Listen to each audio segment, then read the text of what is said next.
Hey, everybody, welcome to Sunday Night Live. It is good to have you. We are once again back at the church enjoying the quiet nature. Okay, well, no, we're not. We're not enjoying it at all. Actually, it's kind of sad out there that the gym's not being used at all. There's a basketball calling my name, so maybe afterwards I'll go out there and shoot just to keep the gym happy. Hey, it's glad to be with you. I was talking to John and Mary Joyce just a few minutes ago, and I was like, well, you know what? I want you guys to respond with, like, how you're feeling. It's been 2 weeks of quarantine, and then they quickly changed the conversation to say, we've been doing this about a month now. So I don't know what day it is. The only way I know anything is that I'm supposed to come do this on Sunday night. So hopefully you're having better bearings than I am, because all the days are just kind of running together. But here's what I want you to do. I want you to, with your best emoji combination, put that into the chat, how you're feeling. Are you up? Are you down? Are you all over the place? Or are you kind of like me, like you're like, what day is it? Oh yeah, it's Sunday because we're doing student ministry stuff on Sunday night. But otherwise, can you figure out what day it is? I can't. Guys, are you kind of feeling that way? Mary Joyce, John? Yeah, a little bit. They're starting to go blend together. Dear? What was the question? My wife is really into this conversation right now. I was reading off the chat. How are you feeling about the days? Are they cramping together? Or do you know? I saw a post that was like happy, and it crossed out the first part of every day, so it crossed out the month and day and the Tuesday days. They were just all days. Yep, they're just all days. That is awesome. I wish I could have a translator. Mary Joyce, maybe you could translate some of these. Like, Simon Hill looks like he's rocking out, loving it. Yep. But then you have, like, Paul Savard that looks like he's just like... And Caveman spends half his time crying. They'll laugh every now and then. Wow, he's an emotional basket case then. We'll send you some Zoom therapy, Caveman. I'm not sure how the foxes and the kitty cats are playing the game. Video games. There we go. There's one honest kid. Oh, I figure all of our kids are doing like... I'm pretty sure that's Noodle King. Lord Alexander is? I think so. Is he doing a lot with that? Awesome. We'll keep it going. Let me tell you a story while you're popping in how you're feeling, like skeletons or ghostly or this, that, or the other. I'm going to tell you a story about my childhood. So my childhood, there was one thing that I was scared of every single day, and it was the basement. Our basement was a dark, creepy place, and you had multiple light switches to get into multiple sections of the basement. And at any given point in time, I was positive that there was going to be a monster that was going to jump out and gobble me up. I'm sure of it. And the worst thing is there was this shower in the back corner of the basement that had like some cement base, and my dad had like a hose that kind of put it all together, and we'd have to take our showers downstairs in this dark, creepy basement. It was scary because we only had one bathroom in the house, and mom's got to have the bathroom because you know how moms are. They got to primp and proper and do all that stuff. But anyways, we would have to go downstairs to the basement. Occasionally, my mom would send me downstairs to get an onion or a potato or a can of diced tomatoes, and I swear that those were the times when I was sure that something was going to grab me, because not only was it some tasty, tender little boy going back up the stairs, but now that tender, tasty boy had a can of diced tomatoes, and that would probably sweeten the deal. I was sure of it that there were monsters down there, so I did not like our basement at all, and I would like hit the bottom stair going back up, and I could take about 2 steps and make it to the top of the stairs because there was no just casually walking up the stairs. It was, I am floating on air trying to get up there. So that was one of those fears, and that's what we're going to talk about tonight. We're going to talk about this whole concept of why we're scared of stuff, what we're fearing, what is out there that might get us. In my case, it was a monster, and I don't know what he looked like, but I dreamt about him, and he was real, and he was scary, and yeah, I had dreams about that.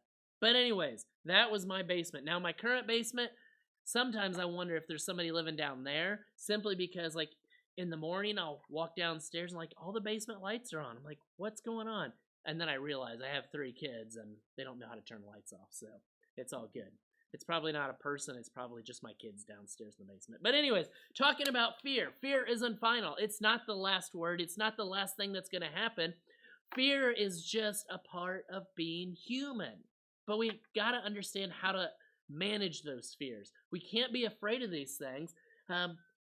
So what I want you to do is I want you to, in the chat, what are you afraid of? What are you scared of? And Mary Joyce can interact with y'all in that regards, but what are those things that kind of freak you out? For me, one of my current fears is probably when I'm riding my motorcycle that I would like have some moron pull out in front of me, and then I'd have to lay the bike down and all the scariness that goes into that and sliding across the road. Or in my own head, I think I'm going to do some ninja move, jump up in the air and flip and land on my feet, and then be ready to just pick up my bike and start riding again. But I know I live in a dream world sometimes, but that's one of my fears. My fears is sliding on my bike. So what else you got out there? I'm gonna try to read them on the group chat. John, what's one of yours? One of mine is I hate snakes. Oh, I have a fear of snakes. I do not like them. I have a fear of walking in the weeds and a snake going up my leg. that is awesome. Mary Joyce, what's yours? I see multiple kids that are afraid of spiders. There's like 4 or 5 of them that are really scared of spiders. There's one, well, yeah, I agree with you on snakes there, Jonathan. Yeah. What am I afraid of? What are you afraid of? I don't know. What am I afraid of? I have no idea. I don't know. I used to be afraid, like, when you think about weird ways to die, I was always afraid of, like, crossing a big bridge of water. Afraid the car was going to go off the bridge and drown. I can swim, but the car in the water is scary. You have to be ready to, like, open up the door and jump out as the cars. Yeah, that's just a weird thing. Yeah, that is kind of weird. Man, you shouldn't have been hiking with us last week then. Indian Mound, we saw 4 snakes. Wow. I thought Lane said that he was afraid of high school boys. I agree with that. Oh, they are scary. Ooh, Brandy's afraid of being thrown up on. And she's had kids. That's pretty good. I'm impressed with that. I've cleaned up vomit before. That's been fun. I think I've been thrown up on. We've cleaned up plenty of vomit over the years. Yeah. Yep. John, I'll agree with you on the snake thing. That gets a little, yeah. It might only be like a foot long, but it doesn't matter because that thing's gonna attack and swallow you up. So I get that. So yep. Any other good ones out there on the chat? Wait on sugar. I like sugar. It's very good. Yes. Maddie said she was afraid of Jane, and Jane said she was afraid of Maddie. I can understand that after some of the videos that they posted to us the other day. That was pretty raw. So I will say some of the lip sync videos, they have been phenomenal. So keep sending those in, and I've got some instructions about that in just a few minutes. So here's what I want you to do. I want you to turn to 1 Corinthians chapter 15, verse 54. And I'm going to read this to you. But before I start reading it, while you're grabbing your Bible and doing whatever those things are, just to tell you a little bit about this, Paul is writing to the group of Corinthians, and he's like, hey guys, there's some things you need to know here. You've got to know what's going on. And that's what he's doing. But before that, Paul persecuted the church. Paul was one of those guys that he held everybody else's robes while they stoned somebody. So Paul was very antagonistic to the church until he had an encounter with Jesus. An encounter that would scare the tar out of me, probably worse than a snake going up my pant leg. And that was Jesus confronted him as he was traveling to Damascus. And Jesus is like, Paul, bro, why are you persecuting me? And Paul's like, whoa, dude. And so Paul has this huge conversion. He's like, I understand that Jesus, who I was persecuting, is actually the one who came to earth and died for us. And Paul had his life changed as a result of that. And then he started going out on missionary journeys, and he wrote this book to the Corinthians, and he wanted to encourage them. And tonight, I just want to encourage you guys. And it says this. It says, when the perishable has been clothed with the imperishable, and the mortal with immortality, then the saying that is written will come true. Death has been swallowed up in victory. Where, O death, is your victory? Where, O death, is your sting? The sting of death is sin. The power of sin is the law. but thanks be to God, He gives us the victory through our Lord Jesus Christ. Tonight we're going to talk about fear and how it grips us at times. Fear is all-consuming. When I'm in the basement as a kid, I was consumed with not getting eaten by a monster. But there was a victory. I made it out of the basement alive. Occasionally, my brothers would come down the stairs behind me, and I wouldn't know it, and they would hide around the corner, so when I would start to go back up the stairs, they would scare the bejeebers out of me. Oh my word. Probably a few times I probably wet my pants, but, I was 8 years old, so no big deal. But anyways, Paul is talking about this fear here, and he's saying, hey, look, I understand what it's like to go through fear. I've been there.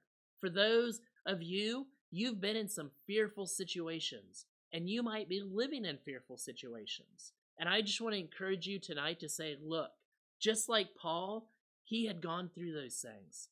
And here's one of the cool things. Paul went on numerous missionary journeys. It's almost like we were to take our group to Ecuador for a missions trip, but it would last a few years, not just 10 days.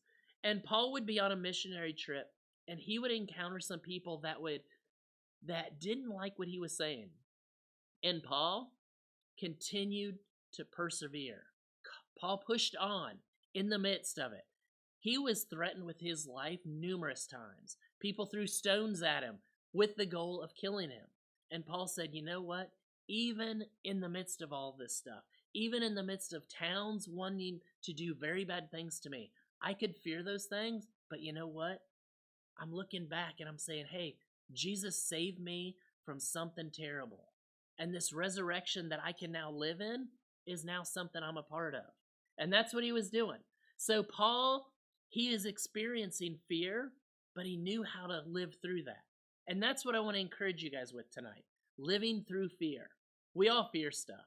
I made it through the basement, and I continue to fear. Like when I'm on my motorcycle, I'm constantly thinking about where people are pulling out. How am I moving? How am I shifting lanes? All that good stuff because of that fear. And learning to use fear positively so that we're safe when we do things. And Paul had that same thing. He's like, hey, you know what? I've got this fear, but you know what? I'm not worried about it because I know who's got that fear, and it's Jesus. So I want you to check out this video that I came across. It's from a movie that just came out a few months ago. I've been a big fan since I was a little boy, dealing with lots of fear in my basement. This movie series has been going on. But at one point, Ray deals with this fear that she's struggling with. I saw myself on the Dark Throne. I won't let it happen. I'm never leaving this place. I'm doing what you did. I was wrong. It was fear that kept me here. What are you most afraid of?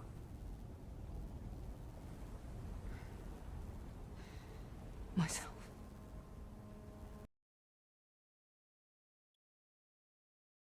So Ray was going to do the same thing that Luke did. Luke messed up. He had a situation that he dealt with wrong. And instead of making that wrong right, he decided to punish himself for it. And he punished himself by going to an island where nobody knew where he was, and he was going to live out the rest of his days because of this mistake that he had made. And Ray, as a younger person, was like, you know what? I'm going to do the same thing you did. I'm going to live on this island so that I don't mess up anybody else's life because I feel like I'm going to do that. And Luke was like, you can't do that. That's not the opportunity that you have. You have to not worry about the fear. You need to let it go. You need to face the circumstances that you need to face because that's ultimately what it's all about. Facing those things. We fear and we need to understand what's happening. One of the cool things in this movie, and I'm not going to show you the clip, but there's a part where one of the guys asks one of the older men, Lando, is asked the question, how did you do it? How did you survive? And he's like, you know what? We had each other. We depended upon each other. We didn't know what we were going to do or how we were going to do it, but we had each other and we worked together. And tonight, as you struggle, as you deal with fear, or in the future, there may be some things that you have to deal with. Like, where am I going to go to school? What am I going to do for a job? Or how am I going to get through making it another month in my house with my family? I'm afraid. Be very afraid. It's scary.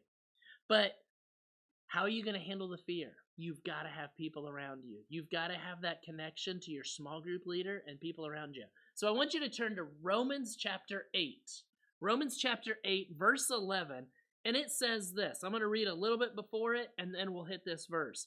You, however, are not in the realm of the flesh, but are in the realm of the Spirit, because you've asked Jesus into your heart.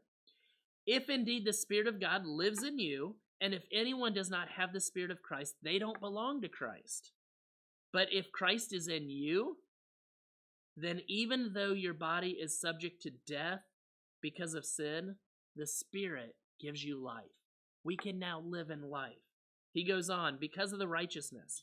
And if the Spirit of Him who raised Jesus from the dead is living in you, who raised Christ from the dead, will He also give life to your mortal body and all the stuff that we struggle with because of His Spirit who lives in you? Therefore, brothers and sisters, we have an obligation, but it's not to the flesh. It is to live according, for if you live according to the flesh, you will die. But if you live according to the Spirit, to be put to death the misdeeds of the body, you will live. Romans 8:11 says, the Spirit who raised Jesus from the dead is living in you. And that's my encouragement to you tonight, guys. That Spirit is living within you. Spirit of life and health and prosperity, not a spirit of fear. And as we get to look forward to this whole Happy Easter theme coming up, I love Easter because it's giving us new life. And that's what Jesus did for us. He came and He became a servant, and He became a servant who was willing to give it all up for you and I. That's what it's all about. And it's awesome. And Paul's saying here to the Romans, hey guys, look, it's not our earthly things that we're dealing with. It's the Spirit, and He's made us alive.